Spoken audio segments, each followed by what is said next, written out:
We now call to order the commission meeting for April 10th, 2017 at 2 p.m. And welcome everybody that's here. Commission reports. We have a commission report of the Employee of the Month presented by Community Development Director Mark Ziegler. Thank you so much. I'm going to have Luke Manning join me up here and talk a little bit about Luke. It's hard to say it's an Employee of the Month because Luke's been here 20 years now. Oh my gosh. Long time. I know. Employee of the 20th year. Yeah.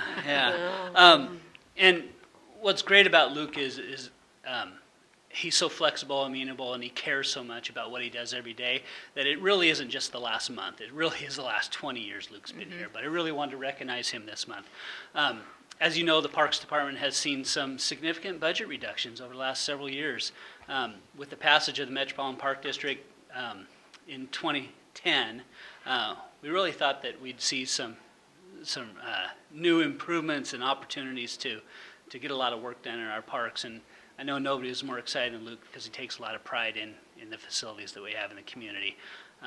After we saw the pro-rationing hit us in 2013, we really, took a step back, all the while adding facilities. We added the skate park, we added the Teresa Johnson Community Trail, we added Catalyst Park, we reduced staff and reduced budgets. And I think most of the community has not realized those changes that we've seen because of the work from Luke and the staff that he supervises on a daily basis, that things really have been seamless for us.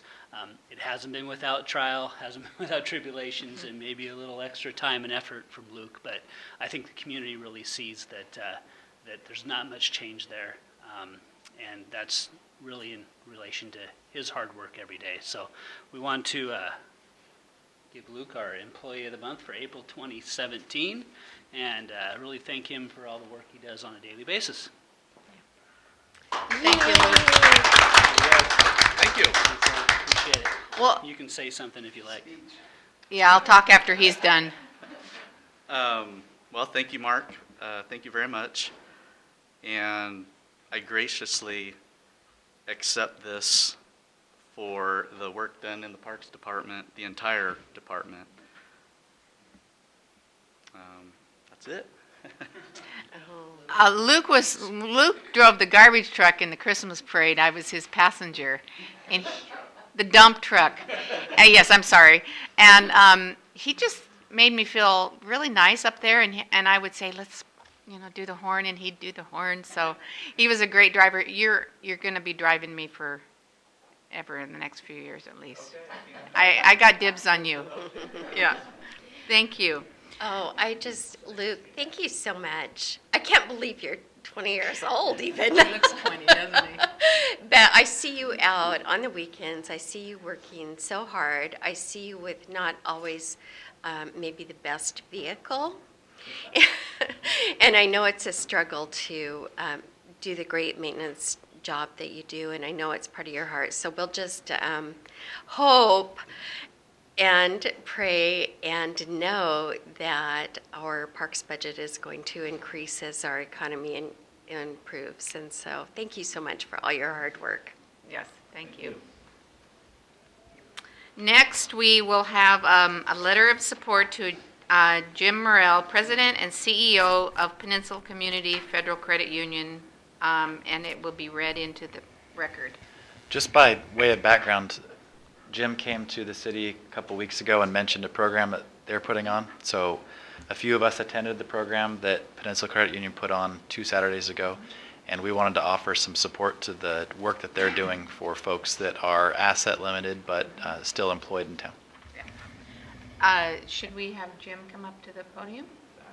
Jim? Of course we should. Mr. Morrell, would you please come to the podium? Yes, ma'am. Dear James, the City of Shelton is supportive of your intent to acquire the CDFI Financial Assistance Grant to further the mission of Peninsula Community Federal Credit Union. We realize there are marginalized and isolated populations within Mason County on the Olympic Peninsula that do not have reasonable access to a mainstream financial institution. These remote communities are comprised of some of the most non-banked, underbanked, and financially disadvantaged families in the state. It is our opinion that these members of the community would benefit from the financial services that could be offered with the allocation of the grant. The city appreciates your desire to extend reasonable financing options throughout rural Mason County with the use of virtual teller machine technology. We understand that 2,700 potential customers would save $2.1 million in subprime interest with access to $1.8 million in new QCash unsecured funds in lieu of high-cost credit from a payday lender.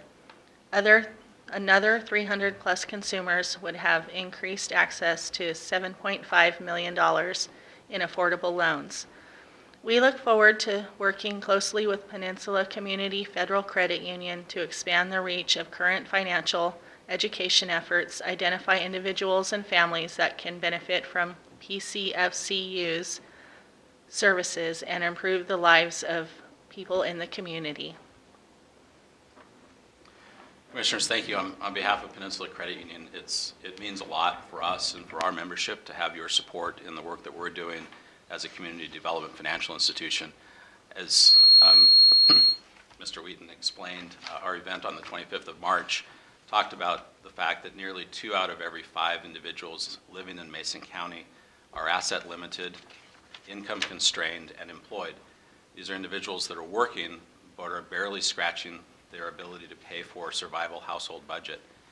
It's that target audience that our work as a CDFI financial institution is trying to address and trying to help. It's not only one of our core cooperative operating principles, concern for community, but it's also a firm interest of our board of directors and our membership that if we can help people become more financially stable, that stability will help them contribute more back into their local communities, back into the economy, and help the overall economic development of Mason County and the city of Shelton. So we very much appreciate your support as we strive for our second CDFI grant. Thank you very much. That was a great informational time that we had at your place of business a couple weeks ago. And it really, I was enlightened in what I learned. Very interesting. So thank you for your time. And I would just like to add my thank you for this program and also for the many other things that you have worked on and the commitment that you've shown for bettering our community since you've been here. I've worked with Jim on a number of projects and continue on. Great work. Just get that to him. Oh. And thank you both. We have our third in the past year Financial Reality Fair coming up at Shelton High School on the 19th of this month, which is just one way that we're trying to help support Youth Savings Month, which is the month of April for credit unions across the country. So thank you. I'd like to hand you our letter signed by our commissioners. You're welcome. Thank you. Thank you for your hard work. Absolutely. It's our Appreciate pleasure. it. Okay. Thank you.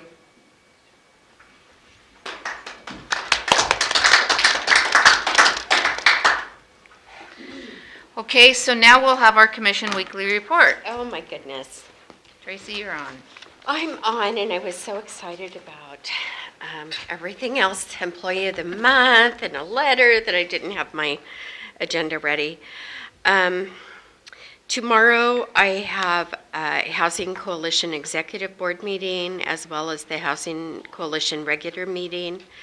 I'm also planning to attend a 7 o'clock discussion with Denny Heck, who is one of our state representatives for Mason County, and he's over the Shelton area, and so I'm planning to attend that in Olympia. In the morning? It's in the evening. Oh, I was gonna say. Yeah, it's in the evening, and the Housing Coalition is in the afternoon.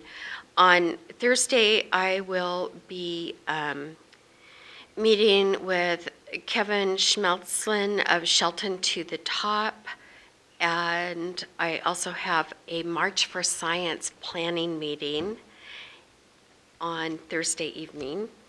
That's it. That's all of the ones that I'm officially attending. So that's my week. Okay. I met with a constituent this morning, and that is very interesting to be able to meet with our city citizens and discuss things that they're concerned about. So I look forward to that when I get together with this person.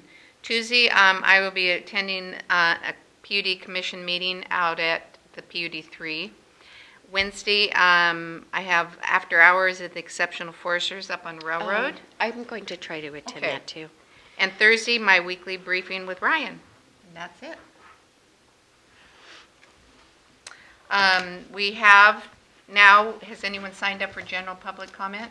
No. Okay, no one's for that. Are we ready to have the consent agenda read? Yes. Yes, okay. Consent agenda, vouchers numbered 14136 through 14146 in the amount of $95,117.03. Okay. I move that we accept the consent agenda as read. And I second it. All in favor? Aye. Aye, passed. Let's see, keep going on. Public Works Director, Mr. Craig Gregory. I did that on purpose. You almost messed it up. I did. He's going to speak on the Corolla, Corollo. water comp contract. So a few weeks back, we brought the contract forward to you to be accepted, and we had just a minor change to that contract. It was some language that Corollo wanted to add that the city had accepted in the past that we did not include with this contract, but it was in the overall city comp plan that we just finished. And we did have Kathleen, our city attorney, review this, and she did add some language. So in your packet, you will see the red section was what Corollo added, and the blue section is what Kathleen added to that, that covers basically just a little more reassurance that the city is covered. So it is the same contract, just that small language change that we have for you to move forward with. Oh, okay. Do you have any questions? I don't. I think this is reasonable, and I think always with any relationships, we end up refining our communications, and I think this is a It's good thing. Yeah. Sure. Thank you very much. Do we have any comments from the public on that? Okay, thank you very much. Oh, We have okay. to, we have to vote on this. A Yes. motion's to be made. I move to approve the contract with Corollo Engineering for the 2017 water comp plan and authorize the mayor to sign the contract. Okay, and I second it. All in favor? Aye. Aye. Passed. Thank you. Business agenda. Public Works again. Oh, you did. He's You hanging stay there. out. Yeah. So you're going to do a proposal, a business agenda for us. So with the contract that we will be signing with Mason County Garbage for solid waste that the commission voted on a few months back, we had an agreement to sell some of our equipment to Mason County Garbage. Some of that equipment that was not included, we will have to surplus and get rid of. And at this point, we would like to start getting rid of some of the equipment and surplusing that we're not currently utilizing and will not utilize up to the point of July 1st when Mason County will take over. And one of those pieces of equipment is the 2000 Peterbilt roll-off truck that is no longer needed. We do not have the need to move any roll-off boxes and do not anticipate that we will over the next few months. So we would like to go ahead and surplus that and try and move that off of our books before we get to closing out our solid waste utility. How close are we to getting that final contract that we can look at? We are fairly close. Kathleen is working on a copy of that, and also Mason County Garbage is working on their end, and we've got a meeting scheduled with them next week to go over that and review and do any final negotiations that we have to do through that contract. So we will be bringing that back shortly. Okay, so we will have an opportunity for comment before the final contract is Certainly. reached during the negotiation stage. Certainly. We will be bringing that forward to you. Okay. I'm fine with this. Okay. So you don't have any questions, any other questions? Not about this, Not no. about that, okay. We're going to put it on, if it's okay, put it on with you. Yes. Put it on the consent agenda for April 17th, action agenda, excuse me, for April 17th, 2017. Okay. Okay.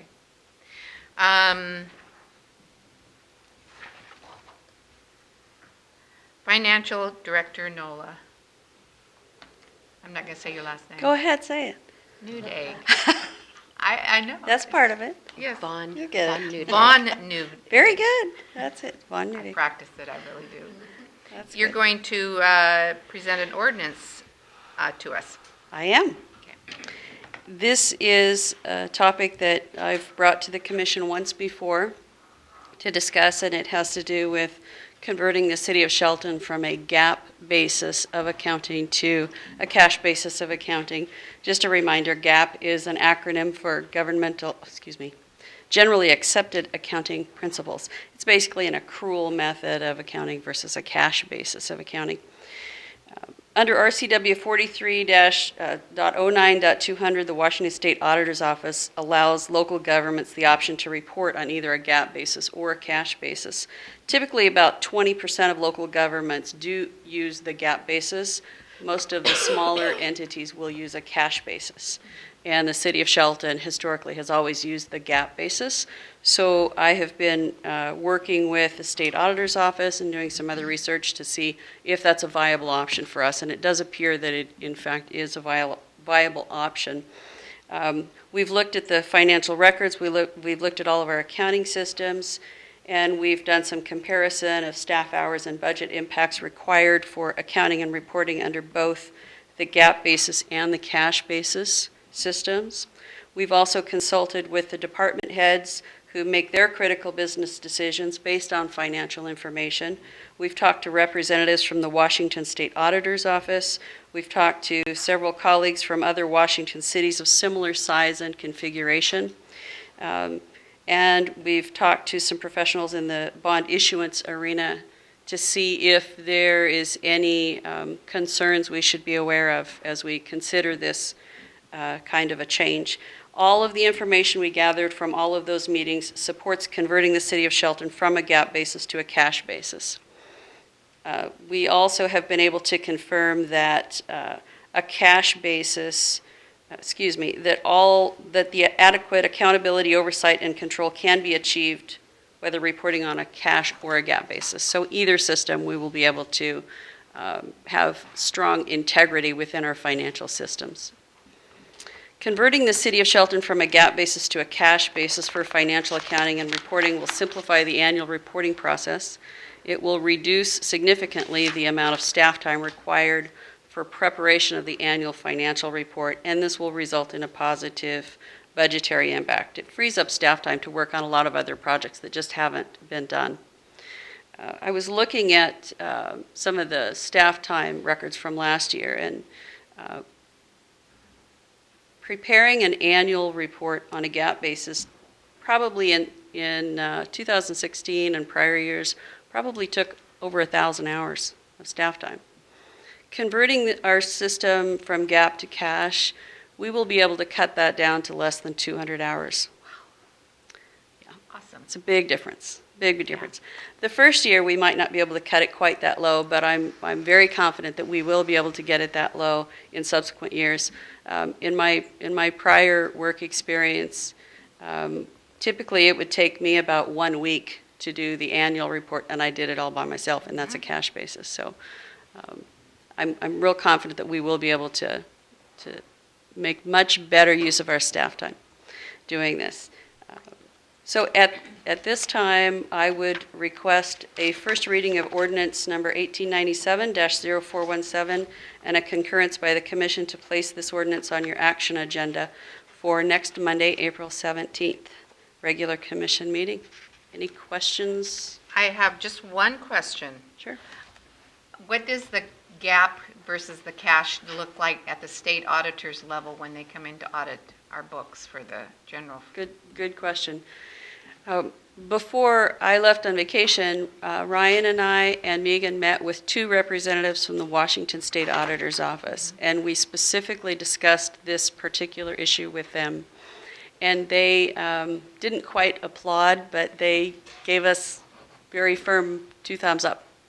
They were very supportive of the idea and said it makes total sense. Matter of fact, a lot of cities of our size are cash basis entities. It just makes that business, that office go smoother over there when it's, It helps them as well. okay. One of the puzzle pieces is that it reduces the time that the state auditor's office has to spend here going through the auditing process. It simplifies that quite a lot. Okay. And one of the concerns we had, and we talked to them about this, was are we still going to be able to maintain strong internal controls and good accountability with our financial systems and maintain the same level of integrity that you can maintain in a gap-basis system, and they assured us that you certainly can do that. Another concern that came up, or a question that came up, was would this negatively impact our bond rating? And the answer from the auditor's office is it shouldn't.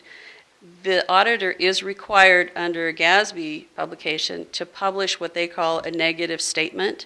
So every single cash basis entity in the state of Washington has that same standard boilerplate paragraph in their annual report that's called an adverse opinion. So when we convert to cash, if you decide to do that, you will see that start to appear in our annual report. But it's exactly the same standard boilerplate language for every cash basis entity in the state. So we don't have to worry about that? No. Okay, good. Well, that was great. I'm excited. I think that's going to be a good thing for the city. Yeah, I appreciate this. I wholeheartedly agree with this change. And one thing that I really appreciate also is the concise reporting that you did in the information for us, so that it makes it much easier to understand. It seems to make perfect sense, and I like the idea of 5% of the staff time rather than what we were spending before. That's amazing. It'll be a big change. Yeah, Big that'll positive be change. huge. And as we discussed during the briefing, I really appreciate that the more simplicity, the better. And so this seems to be very straightforward. That's one of the biggest advantages of a cash basis system, is that information becomes more available more quickly. And it's also simpler and easier to understand, because the whole purpose of financial reporting is to provide information to non-finance people who need to make business decisions. And that's part of what this cash basis will help us to do a better job of. I am 100% behind this, so thank you so much. I'm Thank you. in full agreement. Yeah. So we're going to, if the commission concurs, place the item on the action agenda for April 17th, 2017. And, pardon? Oh, excuse me. First reading of the ordinance, please. Ordinance number 1897-0417, first reading. An ordinance of the City of Shelton, Washington, authorizing conversion to the cash basis of accounting, retroactive to January 1st, 2016. Thank you. Anything, I think we're done. Done with that. Done with that. Yes. Financial update. I have that for We'll you. take that. Okay. We are working on getting ready for a go-live the beginning of May with direct deposit for all of our employees. Yay. We just have a couple left. We're chasing them down and getting signatures on direct deposit for them, so we're almost done with that process. And everything looks good to be able to go live with that at the beginning of May. Just a reminder, one of the pieces of that puzzle means that paydays will convert from the 5th and the 20th of every month to the 10th and the 25th of every month.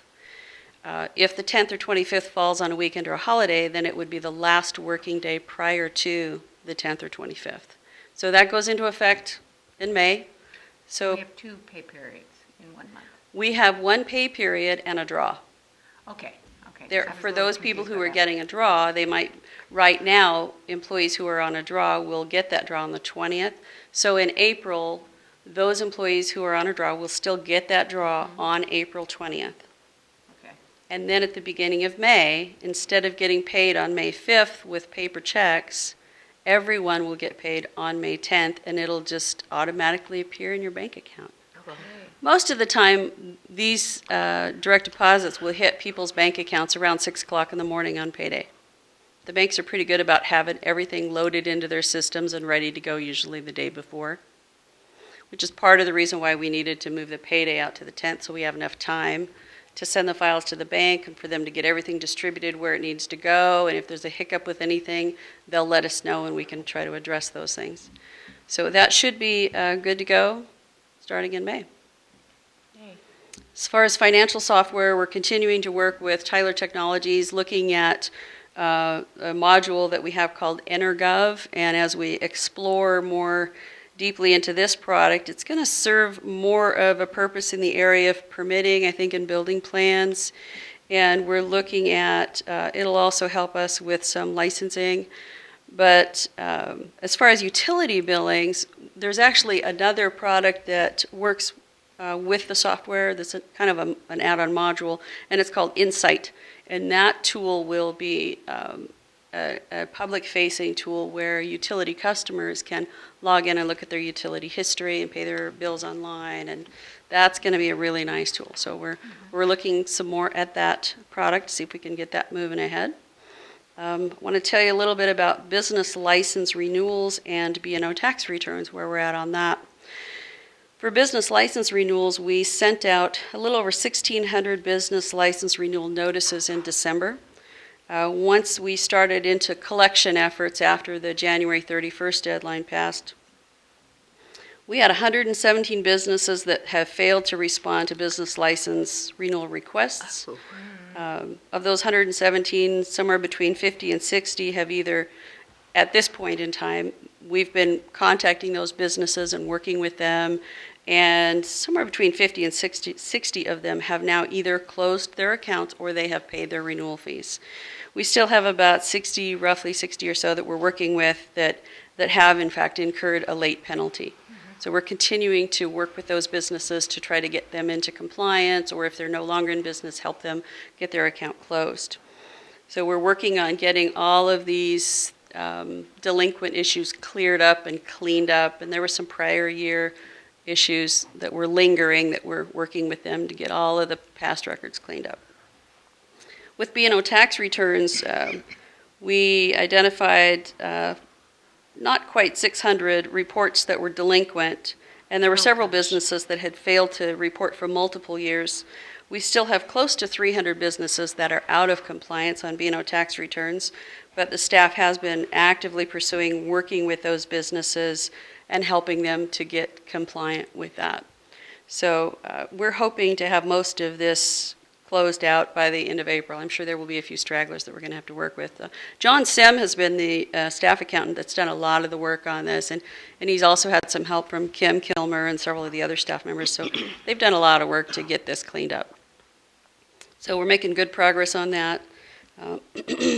And of course, I've talked to you already about the gap to cash basis and where we're at with that. Part of that gap to cash basis, just by the way, is that you'll notice in the language it refers to retroactive to the beginning of 2016.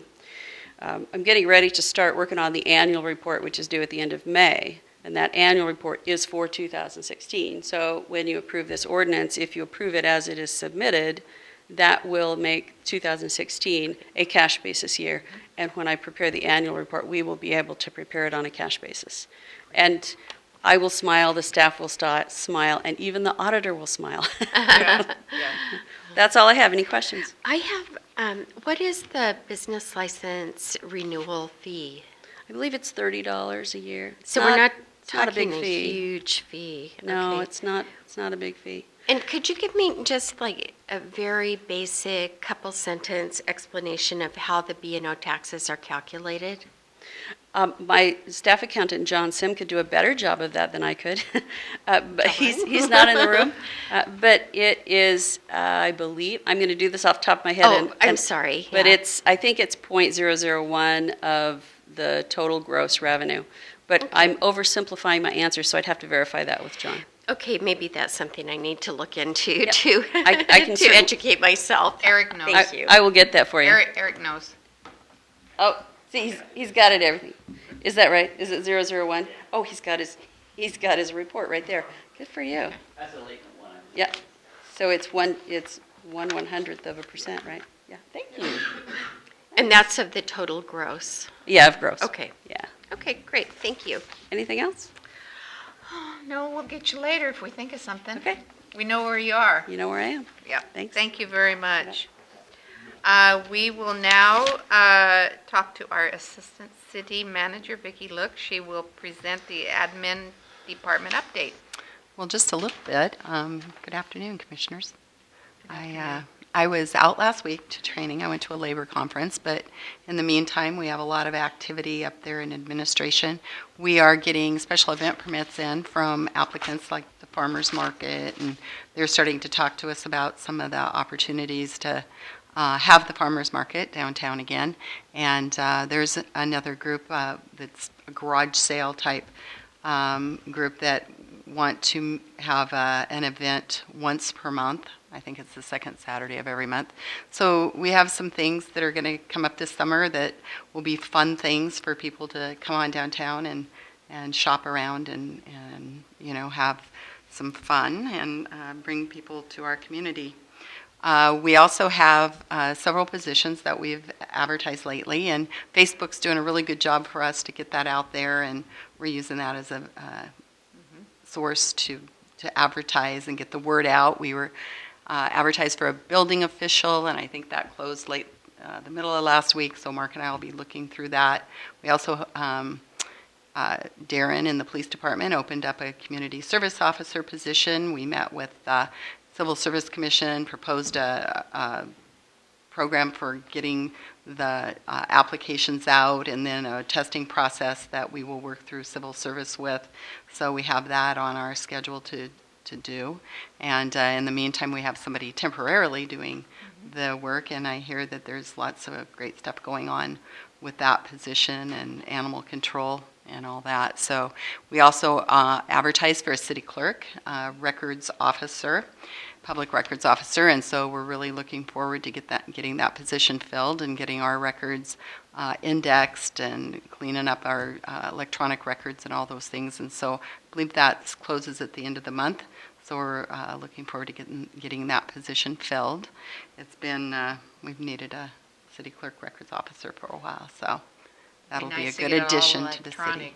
Yes. Yeah, So, push a button, it's there. I'm also working on negotiations. We have a police department negotiations that we'll do this year for effective 2018, and some medical plan decisions to make. We'll have to look at those, and so we have employee groups getting together to talk about the changes because our plans that we're currently on will no longer be offered. So that's a pretty big decision on what will be offered for the next year, and we're working on that. So that's what I've been up to, and I appreciate Corey. She's helped out while I was gone. We had training for performance evaluation, and she stepped up and helped get that all, scheduled and planned. So I really appreciate the help there. We appreciate you, Glory. So that's my report. Missed you last week, the 2 days you were gone. Well, thank you. Yes, your office was dark. I like that. Okay, thank you very much. Our next, Mr. Craig Gregory. Why am I having trouble with that? I've known you forever. It's a tongue twister. You will present the Public Works Department update. We have just a few updates for you today. First of all, Basin 3 is the redesign for Basin 3 is scheduled to be done by the end of this week.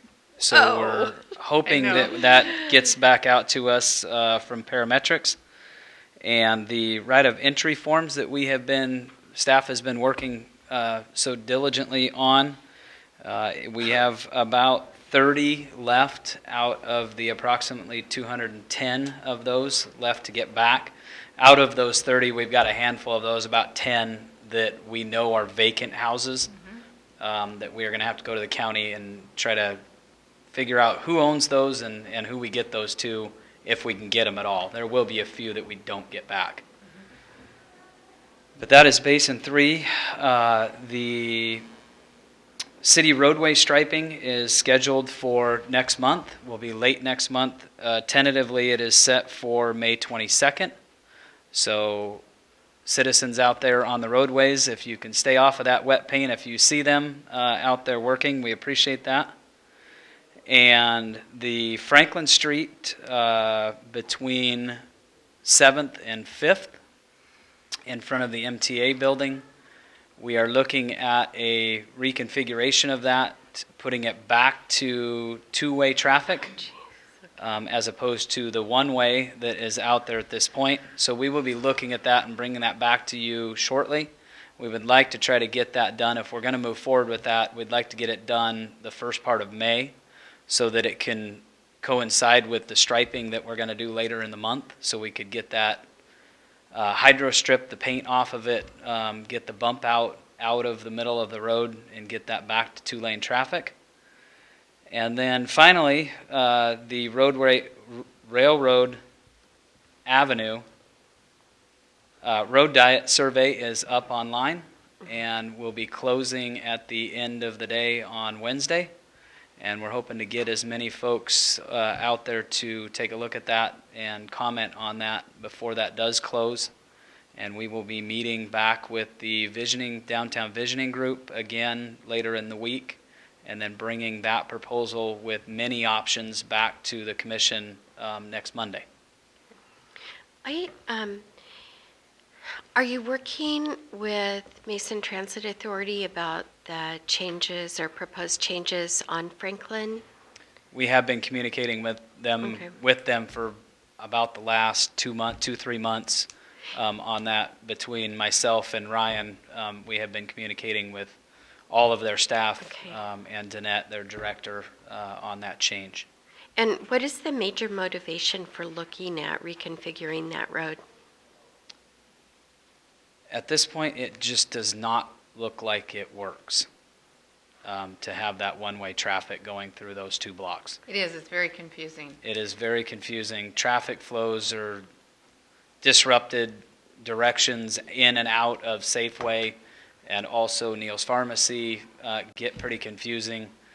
It is very confusing that basically there are 2 bus lanes and only 1 general traffic lane, which is also fairly confusing. That it's just not able to be signed very well, which also makes it confusing. When you're in that bus lane that's on the left, and then you've got the far left for traffic, you come down there, you have to go in front of 2 bus lanes to get to the stop sign that turns right, and that's just really confusing for a lot of people. Yeah. Yeah, I guess I'm concerned. I understand that, but I'm a little concerned about constant flux in roads.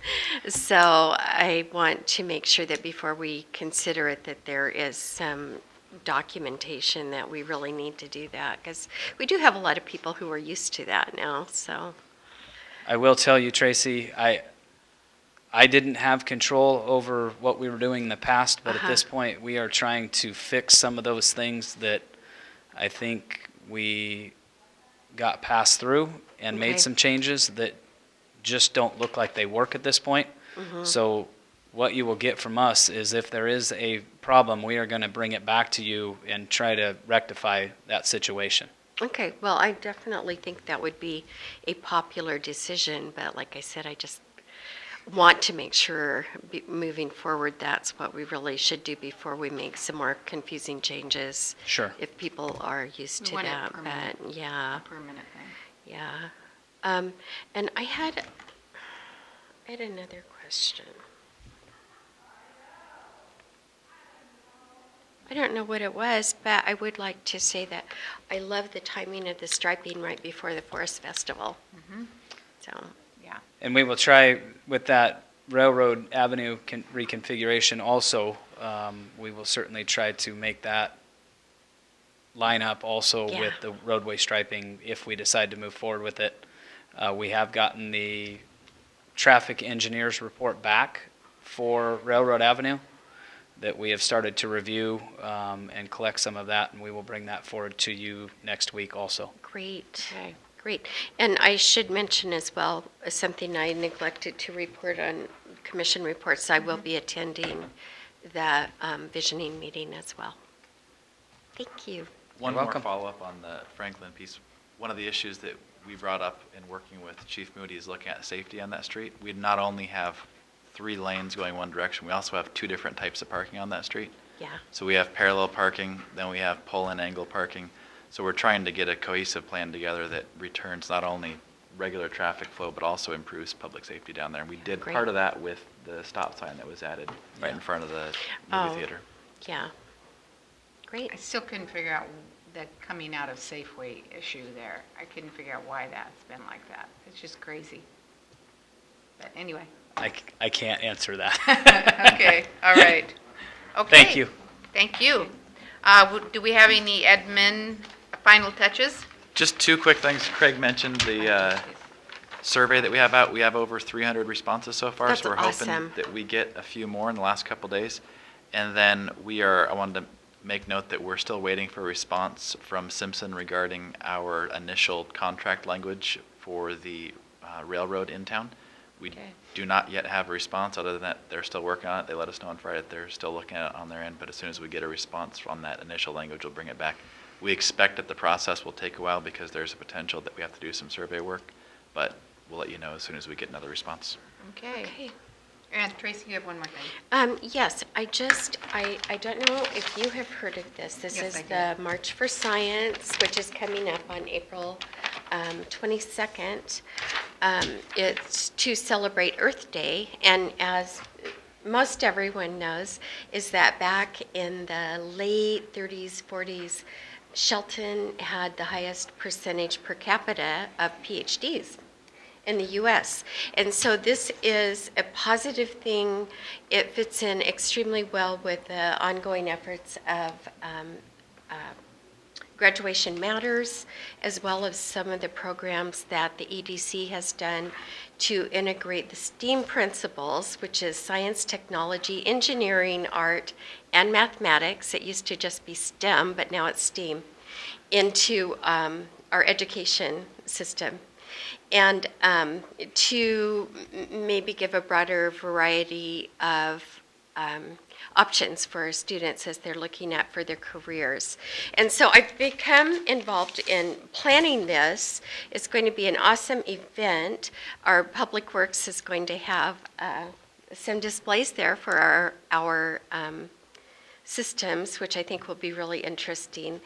And what I am hoping is that the city can be a sponsor, no money, but just a sponsor in kind, in heart of this event, so that we can so they can get a break on some of their advertising and things like that. They're not asking for any money, but they are asking for our support as far as the actual event. They're planning on this being a yearly event. It's they're going to, after this March, there will be programs, there will be classes, there will be a number of workshops throughout the year to help promote the STEAM the STEAM idea as we move forward. So I know that Darren has been working, I believe, with Parade Route, and there are a number of other entities in town. So Yes. I'm hoping Nice. we can support Yeah, this. probably should put it on the bulletin board out there. Yes. Yeah. So is this Earth Day, is that this Saturday? It's April 22nd. Okay, and so don't we usually like plant a tree for somebody on Earth That Day? is on Arbor Day. Arbor Day, And excuse me. we're, yes, Arbor Day is the following week. It's April Okay. 28th. Okay, And we're going to be, hopefully, I would like to roll this into Arbor Day and have a week-long celebration that Shelton supports our Tree City and supports our Earth Day. okay, So, very good, thank you. We'll mhm. get it hung out there. And I think that is it. Our next meeting will be April 17th at 6 p.m. in the evening. Meeting adjourned. Great.